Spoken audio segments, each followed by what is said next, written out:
Have you ever seen a tiny little dog that carries itself like a lion, a walking cloud with a foxy smile?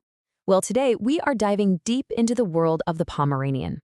This is a breed that packs an absolutely massive personality and an even more surprising history into one tiny, fluffy package. Yeah, the American Kennel Club literally calls them the ideal companion.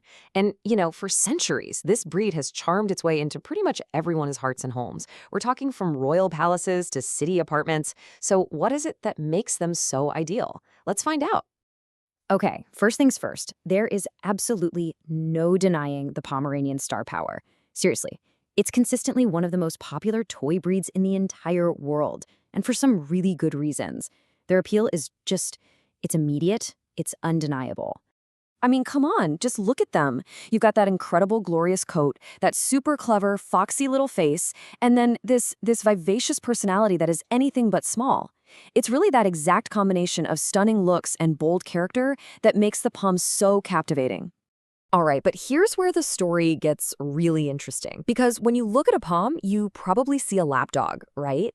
But believe it or not, their history is actually rooted in the rugged, icy landscapes of the far north. Yeah, it's wild. This tiny little fluffball is actually related to powerful sled dogs. I'm not kidding. They're basically a miniaturized version of the ancient Spitz family of dogs. That group known for their super thick coats, pointy ears, and curled tails, all bred for really harsh northern climates. So we're talking about relatives like the Samoyed and the Alaskan Malamute. It's a crazy contrast, isn't it? And this just shows you how huge that transformation really was. The original dogs from the Pomerania region, they were tough herding dogs, weighing about 30 pounds. But today's Pom, it weighs maybe 7 pounds, tops. So how on earth did this massive downsizing happen? Well, one word: royalty. Yep, royal influence was the absolute game changer here. It started back in the 18th century when Queen Charlotte brought some Poms over to England, but the real trendsetter was Queen Victoria in the late 1800s. She completely fell in love with this much smaller, 12-pound Pom she named Marco. And her preference? Well, that's what set the trend for the tiny companion dog that we all know today. So that royal influence is what directly shaped the modern Pom's look that we're so familiar with. They became completely unmistakable, defined by that super compact body and that magnificent coat. And you can really see just how tiny they are. We're talking only 6 to 7 inches tall and weighing just 3 to 7 pounds. They are true toy dogs, through and through. But don't let that small size fool you. With a lifespan of 12 to 16 years, these guys are definitely long-term companions.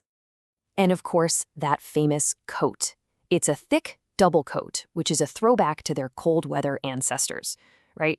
So you've got this soft, dense undercoat that acts like insulation, and then a longer, kind of harsher outer coat for protection. And the colors? The variety is absolutely staggering. You've got everything from classic orange to black, white, cream, even merle and party color Poms. Okay, so we've covered their looks, but let's be honest, the real star of the show here is the Pomeranian's personality. They are, and I mean this, the absolute definition of a big dog trapped in a small dog's body. Words like sassy and spunky are just perfect for them. These are not timid little dogs by any stretch. A Pom just carries itself with this alertness and this confidence that completely defies its size. And that boldness, that's a direct echo of their much larger, hardworking ancestors. It's like they haven't forgotten that they come from some really tough stock.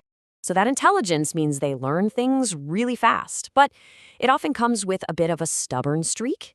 They can also be a little aloof with strangers, and oh yeah, they tend to bark a lot. That's just that watchdog instinct from their ancestors kicking in.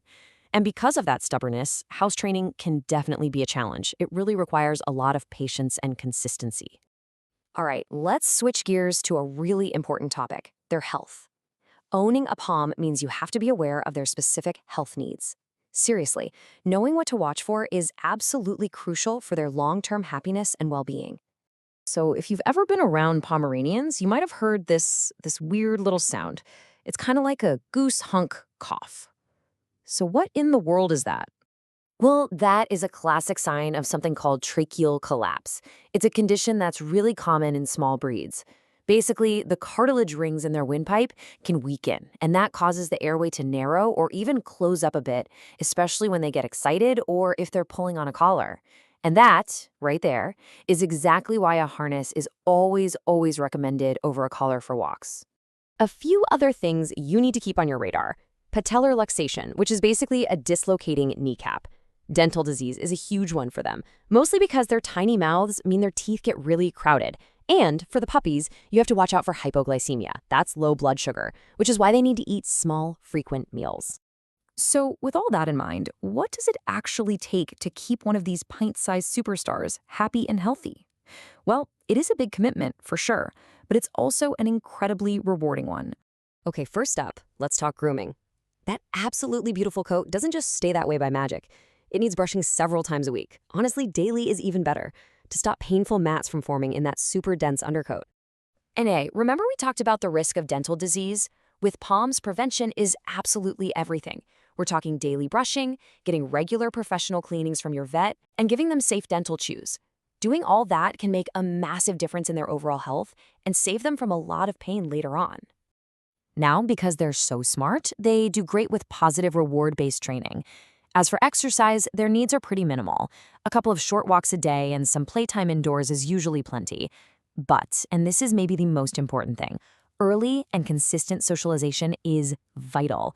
That's what helps them grow into well-adjusted adults instead of, yappy, reactive ones.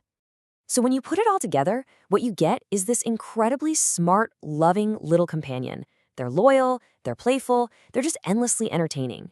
But you have to remember that glorious coat, their delicate size, and that big, bold personality, all of it means they really do require a dedicated owner. So at the end of the day, it really all comes down to this. You've got a dog with the history of a sled puller, the flair of royalty, and the needs of a high-maintenance superstar.